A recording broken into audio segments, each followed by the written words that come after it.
ಮೈಸೂರಿನ ಪ್ರತಿಷ್ಠಿತ Shankar tea stall ಈಗ ಕ್ಲೋಸ್ ಆಗಿಬಿಟ್ಟಿದೆ.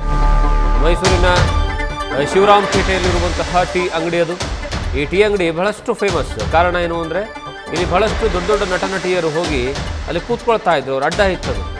ನಟ ಅಂಬರೀಷ್ ಸೇರಿ ಹಲವು ನಟ ನಟಿಯರ ಅಡ್ಡ ಇದಾಗಿತ್ತು. ಕೇವಲ ಈ ಸಿನಿಮಾ ರಂಗಕ್ಕೆ ಮಾತ್ರ ಸೀಮಿತ ಆಗಿರೋದಲ್ಲ, ಜೊತೆಗೆ ಪ್ರಖ್ಯಾತ ರಾಜಕಾರಣಿಗಳ ಅಡ್ಡ ಸಹ ಇದೇ ಶಂಕರ್ ಟೀ ಸ್ಟಾಲ್ ಆಗಿತ್ತು.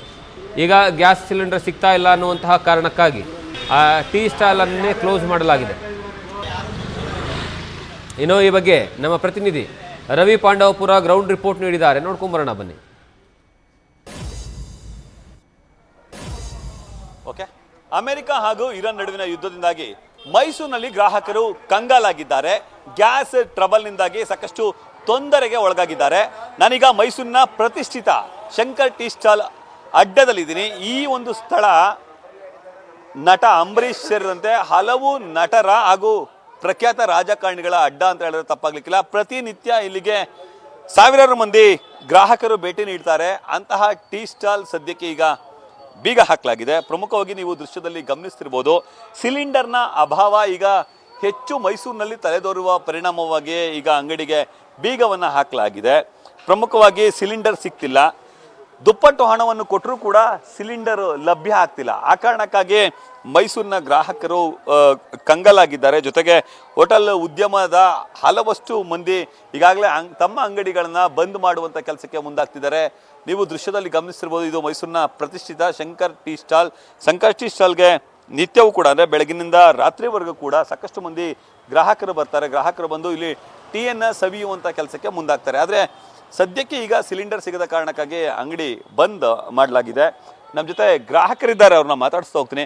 ಸರ್, ಪ್ರತಿದಿನ ಟೀ ಅಡ್ಡಕ್ಕೆ ಬರ್ತಿದ್ರಿ ಸರ್, ಟೀ ಕುಡಿತಿದ್ರಿ, ಕ್ಲೋಸ್ ಆಗಿದೆ ಸರ್, ಏನಂತ ಹೇಳ್ತೀರಿ? ಗ್ಯಾಸ್ ಸಿಗ್ತಿಲ್ಲ. ಇಲ್ಲ, ಅದೇ ಟೀ ಕುಡಿಯೋಣ ಅಂತ ಬಂದ್ವಿ, ಅಂಗಡಿ ಬಾಕ್ಲಾಕಿದೆ. ಆಮೇಲೆ ಗೊತ್ತಾಯ್ತು ಗ್ಯಾಸ್ ಇಲ್ಲದೆ ಅವರು ಟೀ ಕ್ಲೋಸ್ ಮಾಡಿದ್ದಾರೆ ಅಂತ. ಟೀ ನಾವು ಇಲ್ಲೇ ಕುಡಿತಾ ಇದ್ದಿದ್ದು, ಈಗ ಎಲ್ಲಿ ಹೋಗ್ಬೇಕಂತ ಅದೇ ಯೋಚನೆ ಮಾಡ್ತಾ ಇದ್ವಿ. ಸರ್, ಗ್ಯಾಸ್ ಎಷ್ಟು ಟ್ರಬಲ್ ಕೊಡ್ತಿದೆ ಸರ್?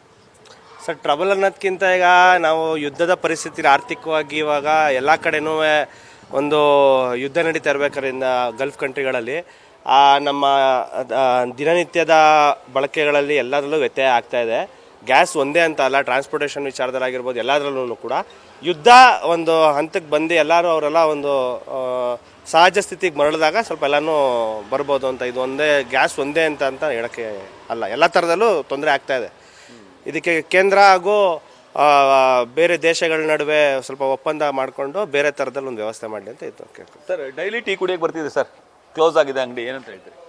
ಸರ್, ಕ್ಲೋಸ್ ಆಗಿದೆ. ಅದೇನೇ ಗ್ಯಾಸು ಅಭಾವ ಅಂತೇಳಿ ಅವರು ಕ್ಲೋಸ್ ಮಾಡ್ಕೊಂಡು ಹೋಗಿದ್ದಾರೆ. ಸೊ ಗ್ಯಾಸ್ ಅವರು ಏಜೆನ್ಸಿಗಳೆಲ್ಲ ಏನಂತ ಹೇಳಿದ್ರೆ ಅವರು ಸ್ಟಾಕ್ ಇದ್ರೂ ಅವರು ಮುಂದಕ್ಕೆ ಬಿಡ್ತಾ ಇಲ್ಲ. ಸೊ ಅವರು ದುಪ್ಪಟ್ಟು ಹಣ ಕೇಳ್ತಾ ಇದ್ದಾರೆ ಸಿಲಿಂಡರ್ಗಳಿಗೆ ಅಂತ ಒಂದು ಮೇಲ್ನೋಟಿಗೆ ತಿಳಿದು ಬರ್ತಾ ಇದೆ. ಸೊ ಅದಕ್ಕೆ ಏನು ಅಂತ ಹೇಳೋದು ನಮಗೆ ಗೊತ್ತಿಲ್ಲ. ಇದಕ್ಕೆ ಕೇಂದ್ರ ಸರ್ಕಾರ ಆಗಲಿ ರಾಜ್ಯ ಸರ್ಕಾರ ಆಗಲಿ ಇದು ಒಂದು ಶೀಘ್ರವಾಗಿ ಬಗೆಹರಿಸಬೇಕು, ಈ ಒಂದನ್ನು ನಿಲ್ಲಿಸಬೇಕು. ಇಲ್ಲಾಂದ್ರೆ ಮುಂದೆ ಗ್ರಾಹಕರಿಗೆ ಭಾಳ ತೊಂದರೆ ಆಗ್ತದೆ. ಬರೀ ಟೀ ಒಂದೇ ವಿಚಾರ ಅಂತಲ್ಲ, ಎಲ್ಲ ವಿಚಾರದಲ್ಲೂ ತುಂಬ ತೊಂದರೆ ಆಗ್ತದೆ ಸರ್. ಸರ್, ಈಗ ಹೋಟೆಲ್ ಬಂದಾಗಿದೆ ಸರ್, ಏನಂತ ಹೇಳ್ತೀರಿ? ಸರ್, ಹೋಟೆಲ್ ಒಂದೇ ತೊಂದರೆ ಅಂತಲ್ಲ, ಈಗ ಆಗ್ತಿರೋ ಯುದ್ಧದಿಂದ ಪ್ರತಿಯೊಂದು ಪದಾರ್ಥನೂ ಹೆಚ್ಚಾಗ್ತಿದೆ. ಈಗ ಬೇರೆ ದೇಶದಲ್ಲಿ ಪೆಟ್ರೋಲ್ 300 ಚಿಲ್ಲರೆ ಆಗಿದೆ. ಆಮೇಲೆ ಟ್ರಾನ್ಸ್ಪೋರ್ಟೇಷನ್ ಎಲ್ಲ ತುಂಬ ಕಾಸ್ಟ್ಲಿ ಆಗುತ್ತೆ. ಆ ಟ್ರಾನ್ಸ್ಪೋರ್ಟೇಷನ್ ಕಾಸ್ಟ್ಲಿ ಆದರೆ ನಾವು ನಿತ್ಯ ಬಳಕೆ ಮಾಡುವಂಥ ಪದಾರ್ಥಗಳು, ಫುಡ್ ಪ್ರಾಡಕ್ಟ್ಸು ಪ್ರತಿಯೊಂದೂ ಹೆಚ್ಚಳ ಆಗುತ್ತೆ. ಆಗ ಮಧ್ಯಮ ವರ್ಗ ಹಾಗೂ ಕೆಳವರ್ಗದವ್ರಿಗೆ ತುಂಬ ತೊಂದರೆ ಆಗುತ್ತೆ.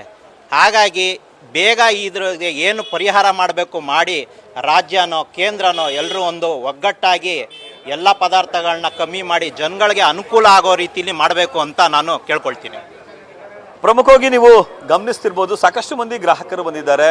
ಗ್ರಾಹಕರೆಲ್ಲರೂ ಕೂಡ ಸದ್ಯ ಈಗ ಅಂಗಡಿಯ ಬಳಿ ಇದ್ದಾರೆ. ಅಂಗಡಿ ಕ್ಲೋಸ್ ಆಗಿರುವ ಕಾರಣಕ್ಕಾಗಿ, ಅಂದರೆ ಸಿಲಿಂಡರ್ ಸಿಗ್ತಿಲ್ಲ ಅನ್ನೋ ಕಾರಣಕ್ಕಾಗಿ ಕ್ಲೋಸ್ ಆಗಿದೆ. ಆ ಕಾರಣಕ್ಕಾಗಿ ನಾವು ಪ್ರತಿನಿತ್ಯ ಟೀ ಸೇವನೆಗಾಗಿ ಬರ್ತಿದ್ವಿ, ಆದರೆ ಸದ್ಯಕ್ಕೆ ಸಪ್ಲೈ ಆಗ್ತಿಲ್ಲ ಸಿಲಿಂಡರ್. ಆ ಕಾರಣಕ್ಕಾಗಿ ನಮಗೂ ಕೂಡ ಸಾಕಷ್ಟು ಬೇಸರ ಆಗ್ತಿದೆ ಅನ್ನೋ ಮಾತನ್ನು ಮೈಸೂರಿನ ಗ್ರಾಹಕರು ಹೇಳುವಂಥ ಕೆಲಸಕ್ಕೆ ಮುಂದಾಗ್ತಾರೆ. ಜೊತೆಗೆ ಯುದ್ಧದ ಪರಿಸ್ಥಿತಿ ಇದೇ ರೀತಿ ಮುಂದುವರಿದರೆ ಇದರ ಪರಿಣಾಮ ಬೇರೆ ಬೇರೆ ರೀತಿಯಲ್ಲಿ ಆಗುತ್ತೆ. ಹಾಗಾಗಿ ಯುದ್ಧ ಶಮನ ಆಗಲಿ ಅನ್ನೋದು ನಮ್ಮ ಹಾರೈಕೆ ಅನ್ನೋ ಮಾತನ್ನು ಕೂಡ ಹೇಳ್ತಾರೆ.